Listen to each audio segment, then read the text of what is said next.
Welcome to ABC 24 This Week. I'm Richard Ransom. We are here every Sunday at 9 a.m. and 11 p.m. bringing you the real story behind the big stories. You can also catch our Sunday show on our sister station, CW30 at 9:30 p.m. Let's first show you our topics for today. GOP turmoil is number one today. At the state level, there's major disagreement among Republicans over modifying the state's abortion law. While on the national level, our Republican congressmen find themselves unable to serve until a Speaker of the House is chosen. We'll also talk about news this week that a first-degree murder suspect and known gang member was released without bail due to a processing error. It had a furious Memphis Mayor Jim Strickland decrying the mistake of further evidence of 201 Poplar's revolving door. In John Morant's legal troubles, we learned our area's most famous athlete is being sued for assaulting a 17-year-old during a basketball game at Morant's house last summer. But why did it take TMZ to break the story? We will get to all that in a moment, but first, let me introduce my panel for today. TaJuan Stout Mitchell is a political consultant and former Memphis City Councilwoman. Chris Tudor is a former chairman of the Shelby County GOP party.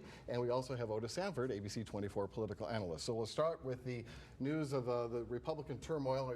Poor Chris is in the hot seat today. It's been an interesting week. Let's start with the situation in D.C. We record this on Friday afternoon, and sometimes we have to say that because we don't know what might happen between now and when the show airs. And we really don't know, after 13 different ballots, whether we might see a Speaker of the House by the time this airs on Sunday. But it sure has taken a long time getting here, hasn't it, Chris? It has. It's surprising.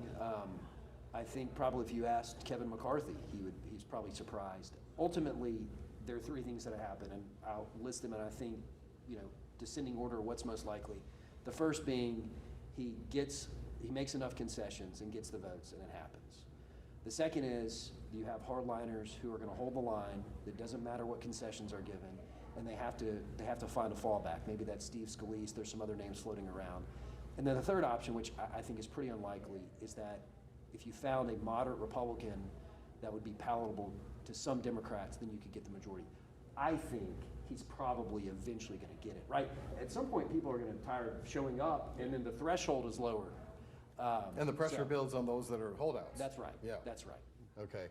Let's throw out the Mid-South congressmen who are Republicans representing our area and see how they've been on this issue throughout the numerous ballots. And I guess there's not really any surprise, Otis, when you look at the names. David Kustoff has voted yes every time, Trent Kelly every time, Rick Crawford of Eastern Arkansas anytime, and two of these guys I've only met once or twice. They're definitely below the radar. And Representative Andy Ogles, I should say, he had been voting no, but in the most recent ballots on today, as we tape that, he did switch his vote to yes. So slowly but surely, to Chris's point, more and more Republicans seem to be dropping off, and they're flipping their votes and voting for McCarthy. What do you think, how this is going to end? Yeah, I think it's going to end in the first scenario that Chris brings up. I think that McCarthy, if he hadn't already gotten it by the time the show airs, I think he probably will. And for the local congressmen, I'm not surprised that they fell in line, especially David Kustoff. He's a team player here. He's doing everything that he possibly can do to ingratiate himself with Kevin McCarthy. He raises money for the Republican cause. He's in lockstep with everything that the Republican leadership wants to do. So I think it's eventually going to happen, but it is a complete embarrassment for the Republican brand here. It just is. I mean, this hadn't happened in over 100 years. 200 as many ballots as it happened. Yeah. Right, with the many ballots, you have to go all the way back to before the Civil War. So that's an embarrassment, and Democrats are going to make hay over this by saying if they can't pick their own leadership, how can they govern in Washington? And that's probably going to stick with some people. One other embarrassment is a newly elected Congressman, George Santos from New York, who was elected with a lot of fanfare. He stole the seat from a Democratic incumbent who had the seat prior to him. But in the last few weeks, we've learned that he's lied many, many times, not just about his college degrees, but his family wealth, him being Jewish with ancestors who fled the Holocaust, working for Citigroup and Goldman Sachs, not true, founder of an animal rescue charity, not true. And yet he was the golden child for a little while. There was even a picture that we have here of Representative David Kustoff endorsing him in large part because of his Jewish heritage, and was quoted, Kustoff was in several publications saying, we need more Republican Jewish members of Congress, and there he is endorsing Sandhouse, only to find out that, no, he's not Jewish. TaJuan, what do you do when you're in that situation? You know, I think the Republican Party is really at a disadvantage of tarnishing their whole brand if they're not careful. Because truly this man is a fraud. He campaigned as a moderate and he's not a moderate. But more than that, he lied through anybody on any job in America who lied on the application for a job would be in somebody's office being reprimanded or dismissed. Now that's just true. And for nothing to happen to him and business goes on as usual, I think it further tarnishes the brand of the Republican Party. A lot of talk about the brand. Chris, are you concerned about the brand? I think it's a terrible situation. I think until we get a speaker, this is going to be on the back burner. I think we'll have to wait until we see what happens, because the House can't move on to any further business.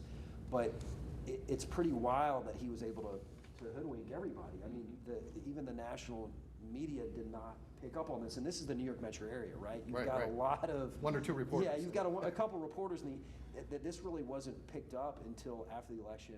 It's sad. I mean, it's to the point where you got to think, does this individual have some real personal issues, health issues? I mean, it's you know, I think everyone's accustomed with politicians fibbing, exaggerating, there's maybe nothing new even in that. lying a little bit. Yeah. That's kind of baked into the cake, but this is just it's unacceptable. We'll see what happens. You want to weigh in on that? Yeah, I'll weigh in only to this point, and I'm going to agree with Chris. This was a failure of a lot of people, but the media failed here.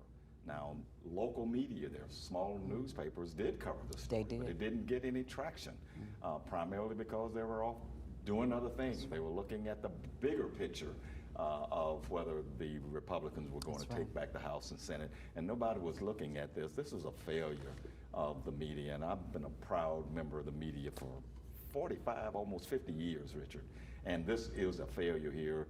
There should have been more vetting of this guy, but now you've got Republicans who are just hesitant to say anything about it, including David Kustoff.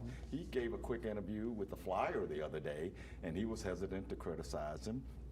That shows a little bit of hypocrisy here, because if it had been a Democrat, they'd been all over it.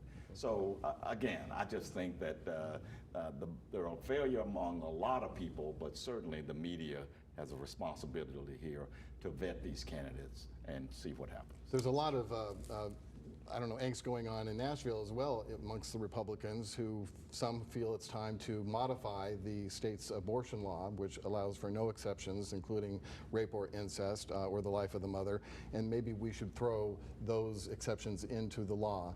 Some Republicans think that's a good idea, but they're not getting much help in the way of support from Lieutenant Governor Randy McNally. He was quoted this week as saying, after their imagined flaws in our law are fixed, they will continue to attempt to pick apart the law until there is nothing left. I will not participate in the incremental dismantling of the law, he said. He also, addressing rape in particular, he said, emergency contraception is effective in preventing pregnancy for up to 72 hours after unprotected sex. Access to the pill is available over the counter and is also routinely administered to those reporting rape at the hospital and to the police. I'll let you go with this one first, TaJuan. What are your thoughts about this? First, you know, it really tires me when men try to tell me about pregnancy. I'm telling you. Because you can't explain anything about pregnancy to me unless you've had a baby. And I don't think that's happened. And then I think the Republican Party, if people are trying to massage that law, it's because they want to be in line with where most of Tennessee is. And most of Tennessee is not on the extreme edge of things. Well, in fact, we talked about earlier on the Yeah. show the Vanderbilt poll that showed 80% of Tennesseans, regardless of party, do think support abortion laws that would be modified and would include at least those exceptions. How do you think this goes in a conservative legislature like Nashville's? Do you think there's enough, I don't know, moderate people there that will be open to changing it? So I think a lot of people, including myself, they distinguish between an exception to save the life of the mother, which right now is an affirmative defense technically under the law. So it'd be incumbent upon the doctor to prove in court that's the reason why he chose the procedure. But I think a lot of people, to come back to the initial point, they separate saving the life of the mother and rape and incest. I think there could be a possibility that you would get that affirmative defense flipped actually into a specific exception in the law. I see less momentum for rape and incest because a lot of people would approach that issue and say, that's tragic, I can't imagine being in that situation, my heart goes out, what can we do to help? But they oppose abortion still, nevertheless, just because they believe that it's taking away the right to life. Does anyone understand the hypocrisy, though, of McNally to say, but we got this pill, which a lot of people who are strong on the anti-abortion side say that's an abortion. That's abortion. Yeah. So About 50% of abortions I don't are think committed. I don't think that's a persuasive argument. I agree with you because I think it's philosophically inconsistent. I think he was probably throwing a bone out there and trying to make a political argument. I imagine that he's aware of that inconsistency. I doubt that he actually believes that one is accept, the other is not. But I would not be surprised if you saw momentum on the exception to save the life of the mother. But I think Tennessee Right to Life, a lot of the pro-life legislatures, they're not going to whittle away and make an exception for rape or incest. Otis? I just think when we're talking about Randy McNally, he showed a Neanderthal moment there with that. That was offensive. And TaJuan is absolutely right. I mean, he is being preachy here and trying to define and talk about pregnancy, and he's never been pregnant. I mean, I think it was totally offensive for him to do that. I do think that there will be some traction here. Brent Taylor has said that he's going to Nashville to try to push for some exceptions here. And I think others will do the same, because to have no exceptions here is not, as TaJuan said, is not where the state of Tennessee is right now, and it definitely does need to change. And you're supposed to be representing the people who sent you there, Right. not a particular group. Exactly. And if you're going to represent the body, listen to the body of voters. I even have to swallow what I believe based on the data that's suggesting that most of us want some middle ground here. Yeah. And so I just think you're ignoring your public, and that's always a bad thing for public servants. Right. And to your point, TaJuan, never on the show will we talk about this very serious issue without a woman on the panel at least, because I totally agree with you. There's nothing worse than a bunch of guys trying to talk about that issue. Not We're my going to womb. Exactly.